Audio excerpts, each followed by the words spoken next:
film off. That's not part of the camera. So that's the camera bit then, you know. A darkened room. From the Greek into the Latin, right, that is? Yeah. A big argument with that one year, but I mean, camera with a K, it sounds a bit like camera with a C, doesn't it? It just means a closed dark room, that's all it means, camera obscura. Why is it named in Latin, when the rest of photography is named in Greek?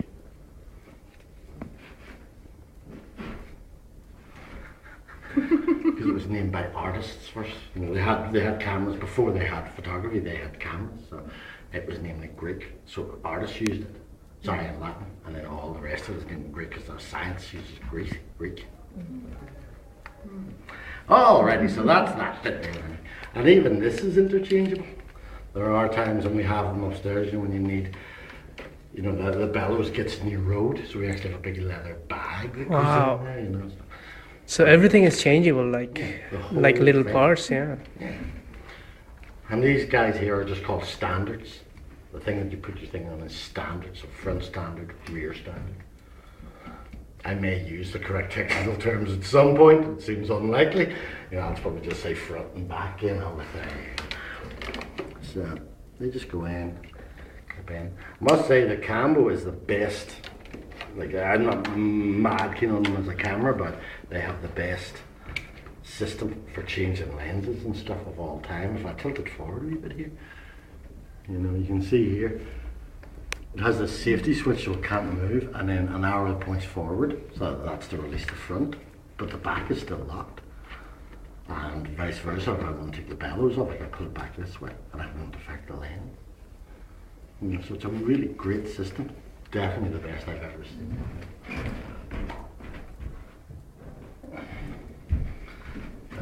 They just clip in. They're usually very, very simple, these things, so there's no mechanical connections to make.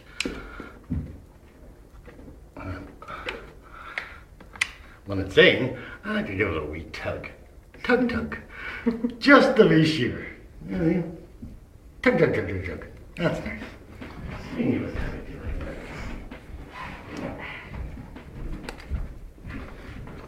And the back is just exactly the same. But on this one of these cameras we have, it has a revolving back, but to keep their prices down here, they just made it that you physically take the back off and turn it around. So it was at horizontal, so that's, I'm just going to put it in vertical. Pop it in there. Sorry. There. Tug. There. Is it ready to go? And it has spirit levels as well.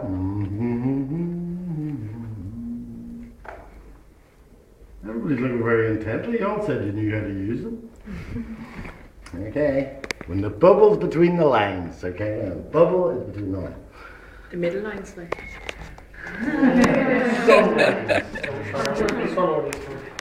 Both, obviously. Yeah. I'm just kidding. So they're all good? Yes. Okay. Well, let's try and get round to the front if we can here, guys. I'll put it back a wee bit. I'm just going to go over the lens. It's exactly what you're expecting. You know, it's got pretty much everything you've ever seen on a lens is on here.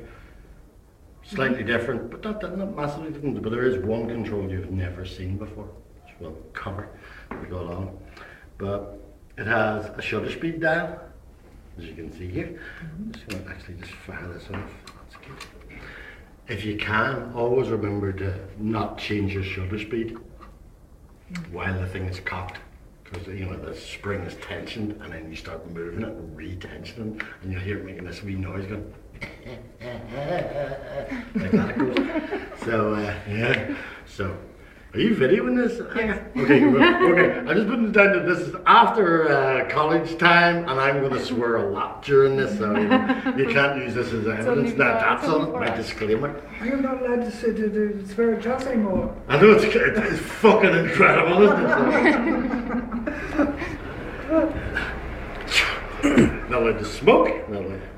Thank God I can still have a cup of tea. Anyway, yeah. So it just moves. You can see the wee red dot moving. So all the shutter speeds you're used to, 500 to 250. You've got flash sync at all speeds because it's a leaf shutter. So you never have to worry about that. And you all know B. Yeah, blur. Yeah. What did you say? Sorry, Blur. bulb. Bulb, yeah. Okay. T might be a bit new to some of you. So I'm going to stick it into aperture. T. No, T is, there used to be a thing called a T-stop, but that's long gone. But T is a time setting, much handier than bulb. So if I have the shutter cocked, which I do, if I fire this, you should see that the shutter opened there. Yeah. And it'll stay open for as long as I like. It's not battery dependent, there's no batteries here. So I can walk off, have a couple of smokes, chat up somebody, you know, and blah blah blah, come back and close the shutter. So then what's the difference between this and the bulb? The bulb you have to stand there squeezing the Oh, bulb. okay. You know. Okay. This is, so it just gives you a long time. You know, I find it really useful in the studio where you might be firing a flash multiple times, you know. So I can open it in T in the dark, you know, in a darkened room, fire the flash by hand, come back, close the shutter at the end of the thing. Brilliant. Yep. Couldn't be easier. Very good for long exposure then. Yeah, it's exactly what it's for. But, you know, you'll hear, if you talk to any old photographers, you might hear the words, you know, oh, that's like half a woodbine. That's how they used to measure exposure. You know, in the old days, before we had shutters, you know, they went, you know, 1 second, 2 seconds, you know, 3. And then after we got into minutes, they measured it by the length of a woodbine cigarette. Half a woodbine, quarter of a woodbine, full woodbine. Honestly, it's a joke. Very precise. It's not bad. You know, but when you get into like 5 minutes, an extra 30 seconds doesn't matter that much. Yeah. And then 11th of a stop. You know. All good? Yeah. Shutter speed. Now, I hope the shutter is open at the moment. So, here's the aperture. It's slightly, you know, it works slightly different to what you're used to. But you just move it round and you'll see the aperture close down. But it doesn't spring back open again. You know, you have to fit, you know, where you leave it is where it will stay. So there's no automatic aperture on this. You know, and you just put it to where you need it to be, and away you go. All easy. Are you okay? Yeah. You know, we'll get into the process of taking a picture, which, you know, you do all this stuff in a certain routine, so that you just know that you've done everything. You know, it's easy to forget when I'm just going to close the aperture down a little so we can see it, and like I say, that's the cocking ring there. So I don't want to cock it. I'm just going to bring it up to like something, I don't know, a quarter of a second or something. And I'm going to close my shutter. This is different. Now you've all used the RB where you have to use the cocking lever on the side to return your mirror and cock the shutter. Here it's done with this. Which if you look, it looks very like that in the meal we were looking at earlier on. You know, already. But with these cameras you actually have to close the shutter first. Before you can open it, you have to close it. So it's not like the automatic cameras we're used to. That switch is here. And you can see now the shutter is closed. And then when I make my exposure, I'll do it again then. Pop your whole head in there. I wanted to see. Yes, you guys are giving a big gap between yourselves there, but see it okay? Yeah. You got it okay with that? Yeah. Excellent. And that's you.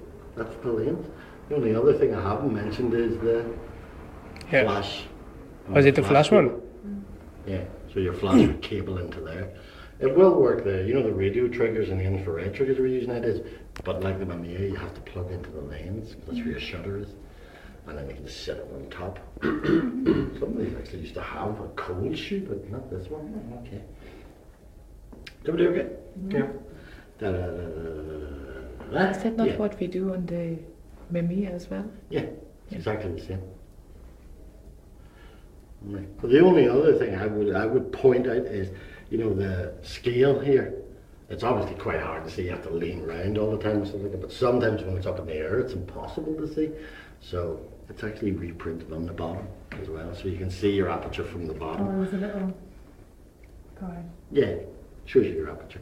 When it's up in the air, you see, you know, that's the top is impossible unless you get a mirror and read backwards. Whoa, But then we come to the handiest thing ever made in large format photography. Who all's got millions of these? These are £2 in the Euro shops. Fantastic. Okie Then, why isn't it working? Yes. Keep charging. €2. No, you can go on really, really quick. Oops. Yeah, don't lock it. But you know, I carry one of these in my car, because every time you carry a torch in your car, and you go to get the torch, the batteries are flat. When do you need the torch? When you're in trouble. I don't know, this usually be like completely brilliant. I don't know, bit fed up with this now. It's true though. Yeah, well that's got Pifco written on the side. I swear this like has never let me down, but you know, carry a torch, because you're always doing this somewhere dark and you can never see anything in your controls and so I'm miffed about that. I'll take it back to the €2 and demand my money, but now I've had it a year. I swear my house is crawling on these things. Unfortunately not right the hack. So I'm just going to quickly nip over how to focus this beastie and then let you guys have a bit of a play with it. Can we pop that light for Danny, would you mind? For what? That light? Turn off. Yeah. Oh, Somewhere else. is it at the back? Is there some more light switches? No, look at It's on the corner. The corner underneath your boxes. You reckon? You think that would be to do with the projectors? Outside maybe? This is going to be handy. Have you switched them on? You're coming in, no? It's controlled by the control room. Well, they just meant that the lights are permanently on. It's like Griffith College, you know. Okay, can anybody see another light switch anywhere?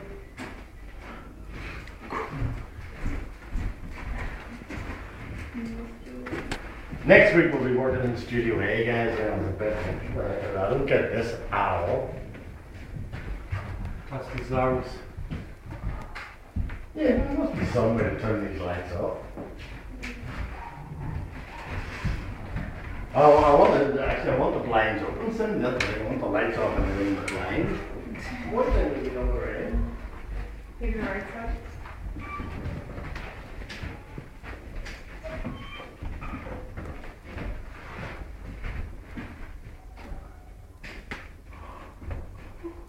But it won't be difficult. No.